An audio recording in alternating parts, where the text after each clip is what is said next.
दोस्तों, न्यूजीलैंड के खिलाफ तीसरे वनडे में मिली हार के बाद भारतीय कप्तान शुभमन गिल पूरी तरह टूटे हुए नजर आए। मैच खत्म होते ही गिल का दर्द उनके चेहरे और आवाज दोनों में साफ झलक रहा था। पोस्ट मैच प्रेजेंटेशन और प्रेस कॉन्फ्रेंस में उन्होंने दिल खोलकर बात की और बिना किसी खिलाड़ी का नाम लिए पूरी टीम की सोच, फील्डिंग और फैसलों पर सीधा हमला बोल दिया। तो आखिर क्या है पूरी कहानी? आखिर शुभमन गिल ने ऐसा क्या बोल दिया जो सोशल मीडिया पर आग की तरह फैल गया? आज इसी वीडियो में सब कुछ बताएंगे, इसलिए वीडियो को आखिरी सेकंड तक जरूर देखना। दोस्तों, आज इंडिया और न्यूजीलैंड के बीच सीरीज का आखिरी वनडे मुकाबला खेला गया, जहां शुरुआत से लेकर अंत तक मैच पूरी तरह ड्रामे से भरा रहा। हर ओवर में रोमांच, उतार चढ़ाव और बड़े बड़े मोमेंट देखने को मिले। इस मुकाबले में भारत ने टॉस जीतकर पहले गेंदबाजी चुनी और न्यूजीलैंड को पहले बल्लेबाजी का न्योता दे दिया। इसके बाद न्यूजीलैंड की टीम मैदान पर उतरी, लेकिन शुरुआत में ही उन्हें बड़ा झटका लग गया।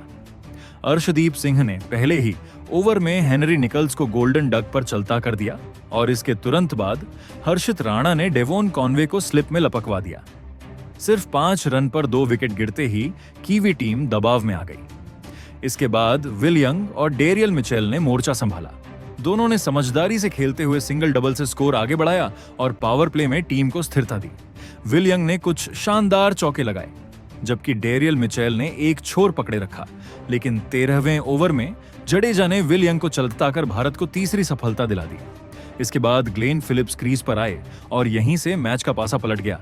डेरियल मिचेल और ग्लेन फिलिप्स ने मिलकर भारतीय गेंदबाजों की धज्जियां उड़ानी शुरू कर दी। दोनों ने स्पिन और तेज गेंदबाजों पर बेखौफ होकर प्रहार किया। डेरियल मिचेल ने पहले अर्धशतक और फिर धमाकेदार शतक पूरा किया, जो उन्होंने मात्र 106 गेंदों में ठोका। यह इस सीरीज का उनका दूसरा शतक था। दूसरी ओर ग्लेन फिलिप्स भी तूफानी अंदाज में खेलते हुए अर्धशतक और फिर शतक तक पहुंच गए। दोनों के बीच 200 रन से ज्यादा की खतरनाक साझेदारी हुई, जिसने न्यूजीलैंड को मजबूत स्थिति में पहुंचा दिया। 40 ओवर तक न्यूजीलैंड का स्कोर 3 विकेट पर 238 रन हो चुका था। आखिरी ओवरों में भारतीय गेंदबाजों ने वापसी की कोशिश की। अर्शदीप सिंह ने पहले ग्लेन फिलिप्स को आउट किया, जिन्होंने 106 रन की विस्फोटक पारी खेली। इसके बाद मोहम्मद सिराज ने डेरियल मिचेल को भी पवेलियन भेज दिया, जो 137 रन बनाकर आउट हुए। अंतिम ओवरों में ब्रेसवेल ने तेजी से रन बटोरे और न्यूजीलैंड ने 50 ओवर में 8 विकेट पर 337 रन का पहाड़ जैसा स्कोर खड़ा कर दिया। भारत के सामने जीत के लिए 338 रन का विशाल लक्ष्य था।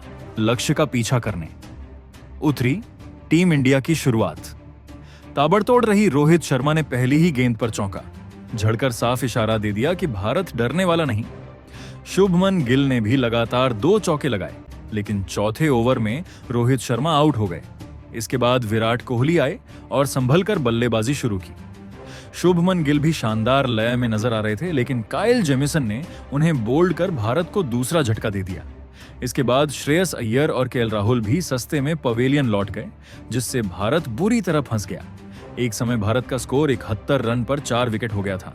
एक छोर पर विराट कोहली दीवार बनकर खड़े हुए थे, लेकिन उन्हें किसी भी तरफ से कोई मजबूत साथ नहीं मिल पा रहा था। ऐसे नाजुक वक्त में नीतीश रेड्डी बल्लेबाजी के लिए आए और विराट कोहली के साथ मिलकर टीम की डूबती नया संभालने की कोशिश की। दोनों ने अगले कई ओवर तक कोई भी बड़ा रिस्क नहीं लिया और सिंगल डबल के सहारे स्कोर को धीरे धीरे आगे बढ़ाते रहे। विराट कोहली ने 23वें ओवर में अपना अर्धशतक पूरा किया, जो पूरी तरह जिम्मेदारी और अनुभव से भरी पारी थी। इसके बाद नीतीश रेड्डी ने भी गजब का आत्मविश्वास दिखाया और कुछ शानदार आकर्षक शॉट्स जड़ दिए। उन्होंने ग्लेन फिलिप्स के खिलाफ छक्का लगाकर अपना अर्धशतक पूरा किया, जिससे ऐसा लगने लगा कि भारत इस पहाड़ जैसे लक्ष्य को हासिल कर सकता है। लेकिन जैसे ही उम्मीदों का सूरज ऊपर चढ़ा, वैसे ही भारत को एक और करारा झटका लग गया। नीतीश रेड्डी एक गलत शॉट खेल बैठे और विलियम के हाथों कैच आउट हो गए। इसके बाद रविंद्र जडेजा मैदान पर आए और विराट कोहली का साथ निभाने लगे। 30 ओवर की समाप्ति पर भारत का स्कोर 5 विकेट पर 170 रन था। अब भी जीत के लिए 138 से ज्यादा रनों की जरूरत थी और मुकाबला पूरी तरह संतुलन में नजर आ रहा था। लेकिन इसके बाद भारतीय टीम के विकेट ताश के पत्तों की तरह गिरते चले गए। हालांकि विराट कोहली ने अकेले दम पर संघर्ष जरूर किया, लेकिन वह अकेले अपनी टीम को जीत नहीं दिला पाए और न्यूजीलैंड की टीम ने यह मुकाबला आसानी से जीतकर सीरीज को 2-1 से अपने नाम कर लिया। लेकिन दोस्तों, अब इस हार के बाद भारतीय कप्तान शुभमन गिल बुरी तरह भड़क गए हैं और उन्होंने कुछ चौंकाने वाले बयान दिए हैं। तो चलिए आपको बताते हैं शुभमन गिल के बयान का पूरा सच। शुभमन गिल ने सबसे पहले प्रेस कॉन्फ्रेंस में कहा कि ये हार सिर्फ एक मैच की हार नहीं है, बल्कि यह दिखाती है कि हम कहां चूक रहे हैं और हमें किन चीजों पर तुरंत काम करने की जरूरत है। शुभमन गिल ने सबसे पहले बल्लेबाजी को लेकर अपनी बात रखी। उन्होंने कहा कि इतने बड़े लक्ष्य का पीछा करते हुए टीम से बेहतर अप्रोच की उम्मीद थी। गिल ने माना कि शुरुआत अच्छी नहीं रही और टॉप ऑर्डर का जल्दी आउट होना पूरे मैच का टर्निंग पॉइंट साबित हुआ। उन्होंने कहा कि जब आप 300 से ज्यादा रन चेस कर रहे होते हैं तो आपको जिम्मेदारी और इंटेंट के बीच सही संतुलन बनाना होता है, लेकिन दुर्भाग्य से हम दोनों में से किसी को भी पूरी तरह लागू नहीं कर पाए। गिल ने साफ कहा कि सिर्फ विराट कोहली या नीतीश रेड्डी पर जिम्मेदारी डाल देना बिल्कुल सही नहीं है। उन्होंने कहा कि क्रिकेट एक टीम गेम है और अगर टीम हारती है तो उसकी जिम्मेदारी 11 खिलाड़ियों की होती है। कप्तान के तौर पर उन्होंने खुद को भी इस हार का जिम्मेदार बताया। शुभमन गिल ने कहा कि बतौर कप्तान वह और बेहतर फैसले ले सकते थे, खासकर गेंदबाजी बदलाव और फील्ड प्लेसमेंट को लेकर। फील्डिंग पर बात करते हुए शुभमन गिल काफी सख्त नजर आए। उन्होंने कहा कि इस स्तर पर इस तरह की फील्डिंग बिल्कुल भी स्वीकार्य नहीं है। गिल ने कहा कि हमने आसान कैच छोड़े, ग्राउंड फील्डिंग में रन लुटाए और कई मौकों पर विपक्षी बल्लेबाजों को अतिरिक्त मौके दे दिए।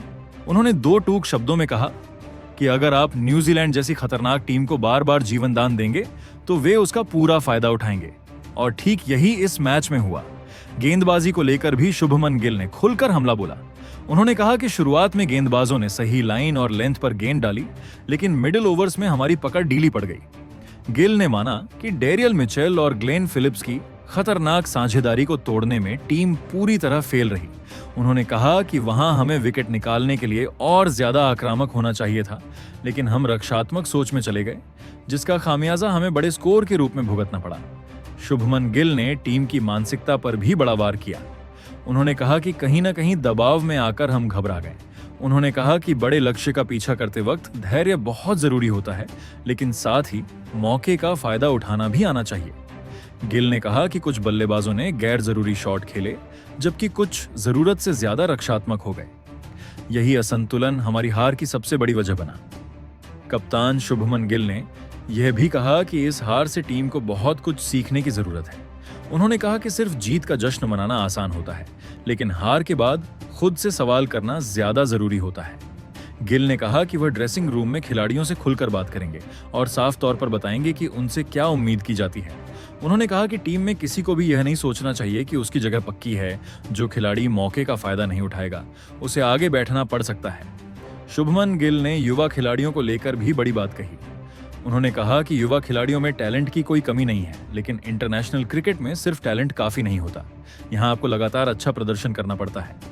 गिल ने कहा कि वह चाहते हैं कि युवा खिलाड़ी जिम्मेदारी लें और मुश्किल हालात में आगे बढ़कर टीम को संभालें, ना कि दबाव में बिखर जाएं। गिल ने यह भी साफ कर दिया कि इस हार को लेकर वह किसी एक खिलाड़ी को दोषी नहीं ठहराएंगे। उन्होंने कहा कि कप्तान होने के नाते उनकी जिम्मेदारी बनती है कि वह टीम के साथ खड़े रहें, लेकिन साथ ही सच्चाई भी सामने रखें।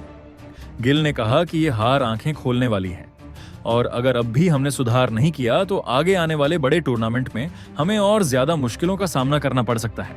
प्रेस कॉन्फ्रेंस के अंत में शुभमन गिल ने भारतीय फैंस से भी दिल से बात की। उन्होंने कहा कि फैंस की उम्मीदें बहुत बड़ी हैं और टीम इंडिया उन पर खरा उतरने की पूरी कोशिश करती है। गिल ने फैंस से माफी मांगते हुए कहा कि वह जानते हैं कि इस हार से फैंस को बहुत निराशा हुई है, लेकिन उन्होंने भरोसा दिलाया कि टीम इस हार से सीखेगी और मजबूत होकर वापसी करेगी। शुभमन गिल ने आखिर में कहा कि क्रिकेट में हार जीत चलती रहती है, लेकिन जरूरी यह है कि आप हार के बाद कैसी प्रतिक्रिया देते हैं। उन्होंने कहा कि यह वक्त बहाने बनाने का नहीं बल्कि जिम्मेदारी लेने का है। कप्तान के तौर पर वे खुद आगे आकर इस जिम्मेदारी को उठाएंगे और टीम को सही दिशा में ले जाने की पूरी कोशिश करेंगे।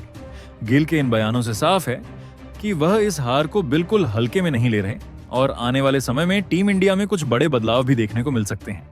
तो दोस्तों, कुछ ऐसा बयान देखने को मिला है भारतीय कप्तान शुभमन गिल का टीम इंडिया की हार पर। बाकी आपके हिसाब से टीम इंडिया की हार की सबसे बड़ी वजह क्या है?